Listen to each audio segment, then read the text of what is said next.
Today, I want to speak with the creative within you and the multi-passionate creative within you and speak to you about using art as prayer instead of seeing art as just this human thing to communicate with other humans, if that makes sense.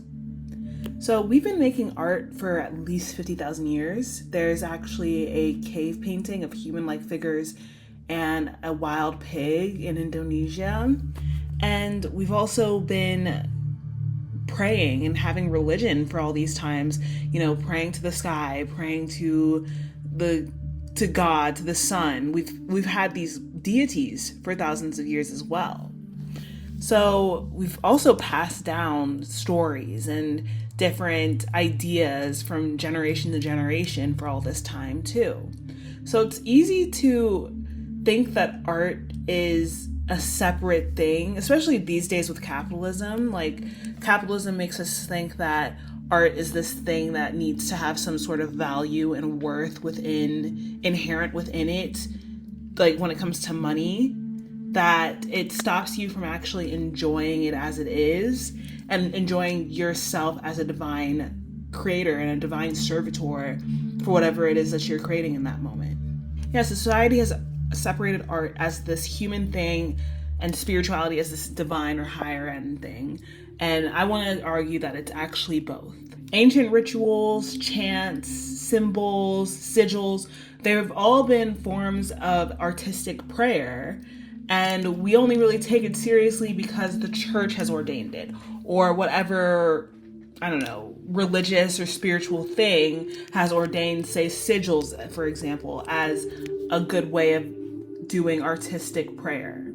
And we don't take our own art seriously, like any content that we create or any books that we're writing or any art that we're painting at the moment. Like, we don't take our personal art seriously, and we don't see it as connection to the divine because we're so used to trying to make it in the rat race when it comes to capitalism and money.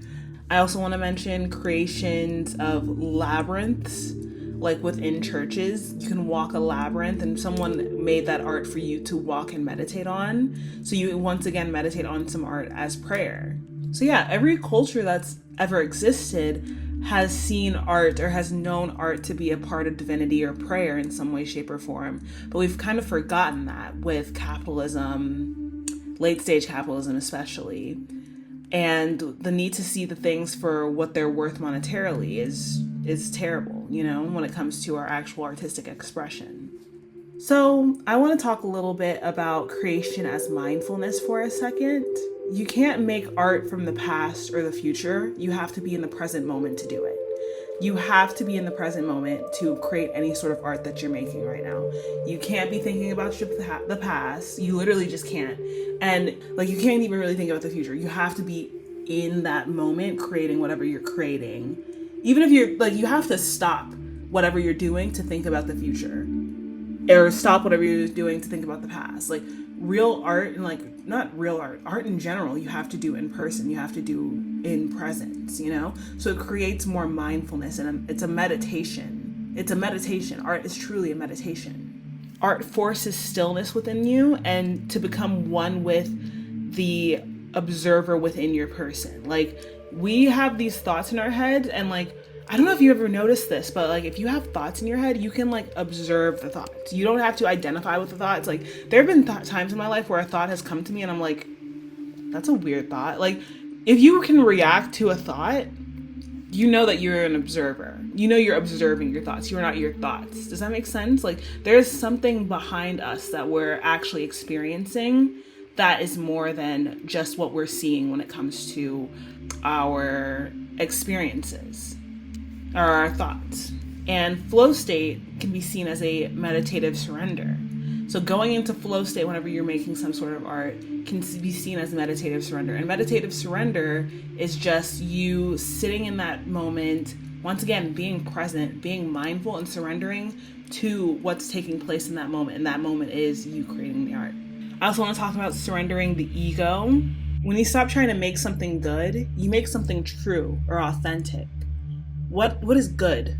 Good is just some human construct that only reflects what's taking place in society in that exact moment of time. When you make something true or authentic, it stands the test of time because it is touching your own personal experience, your own personal unique sifting into the universe. Like, you are a personal unique sifter of the universal experiences, and like, if we're all one and this is all just, we're all just one thing, like, you are here to experience and to pursue and to celebrate and to perform your specific experience here. You're not supposed to be making things so that other people will think it's good. You're supposed to be making things that other people will know that you made that thing.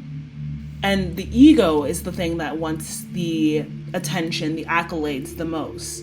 The ego wants the applause. The ego wants the views. The ego wants the money. The spirit wants oneness. The spirit wants connection. The spirit wants to remember its oneness. We forget that we're not divided all the time. We forget that, everything we're seeing is actually an extension of ourselves and we're just vibrating atoms. We forget that we're made of stardust, and we forget that we're in space and a part of space, and we're interacting with every environment that we are in. And I want to share some quotes from this book called The New Man. It is a book about the parables in the Bible and how to read the Bible. So, when it comes to praying and when it comes to prayer, it is not an easy matter to obtain response from a higher level to requests coming from a lower level. Only persistence and intensity can cause the higher level to respond. The difficulty is shown as being like the difficulty of prevailing upon a man in bed to get up, or a worldly judge to render justice to a widow. So what this quote is saying is that we want to reach this higher level. Like, if you are watching this, you are probably someone that is spiritually inclined, that has some sort of interest in spirituality, and is also a creative, And it's hard to connect that lower level thinking of like wanting to, become famous, become rich, become known for what you're doing, right? It's hard to connect that with the higher level of your person, which is that part of you that just wants to connect and to remember its oneness and divinity, right? Another quote I would like to share is, "It is useless to pray from a wrong attitude, and so a man must look into himself and see from what in himself he prays, because no communication with a higher level is possible through what is insincere and false in him." So there's no way you can really communicate with that divinity without having some sincerity and some like real true presence and knowledge of your authentic person and working from there. So whenever you're making your art, make it from a space of wanting to actually express your personal self and your personal ideas, and not trying to meet some sort of SEO or meet some sort of what some literary agent wants from you, or meet, what some industry wants out of you. Like, true, authentic, and like higher level activity and the higher level art will come from a space of sincerity, and people will pick up on that. Not that it's important to even like have this take place, like having other people to, look at your stuff and you become popular or famous or whatever, right? But it'll connect you more with your work, and it'll help you feel less divided if, let's say, your work doesn't pop off. Another quote that I want to talk about is the universe is response to request. So the scientist works confidently, believing that he will get a response from the physical universe as a result of his experiments, theories, and efforts, which form his request. This is prayer in one form. And then, all things whatsoever ye pray for and ask for, have faith that ye have received them, and ye shall have them. Notice then that you must have a thing before you receive it. You must act as if you have what you as yet not have, and you shall have it. You are a personal sifter of the universe, and whatever you want, you need to request it correctly from the universe. You need to request it in a way and you need to be persistent. You need to be persistent whenever it comes to your requests. Consider, would not a seed think instructions about becoming a flower strange? If you were a seed at this point in your life and you wanted to become a flower, a seed, in its own pride, will just think it's perfectly fine being a seed when there is an evolution of becoming a flower.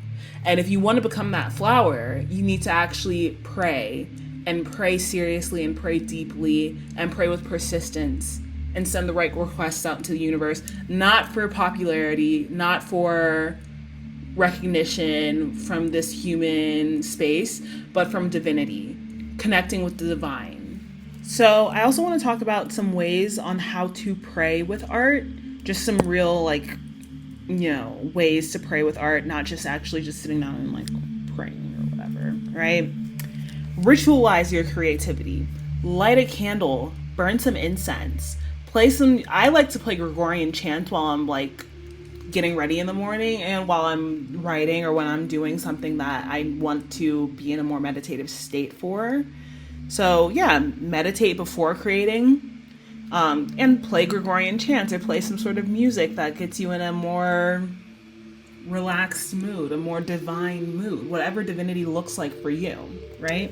Dedicate each session that you're doing art to some sort of deity. I don't know what you believe in, and I'm not going to sit here and act if you believe in the Christian God, believe in the Christian God. If you believe in the Hindu, I don't know if Hindu has a god. But whatever God you believe in or whatever deities you want to pray to, dedicate that session beforehand. Just a quick, I want to dedicate this to Persephone. I want to dedicate this to Zeus. Whoever I don't know. I'm not really into dedicating things to gods right now in my life, but dedicate it to a deity, Stop trying to create work for an audience and create it for the inner self, for your inner person, your inner child, Connect to yourself and connect with a higher plane of existence, not just what the audience wants. Because I feel like once people, and this is so not necessary, but once people see the work that you're doing and once people see the divinity that you're connecting with, they'll come and stop in flocks, You're supposed to be building the cathedral before people come to the church, Church can be anywhere. But if you are trying to, host a church, you have to build the cathedral first, and then they will come. Build it and then they will come. And see yourself as a conduit of the divine. I've been saying this intermittently throughout this, but see yourself truly as a conduit of the divine. If you need to close your eyes and say, I am here to be a conduit. I am here to be something that you can flow through, God. I am here to be something that the universe can use to touch somebody else.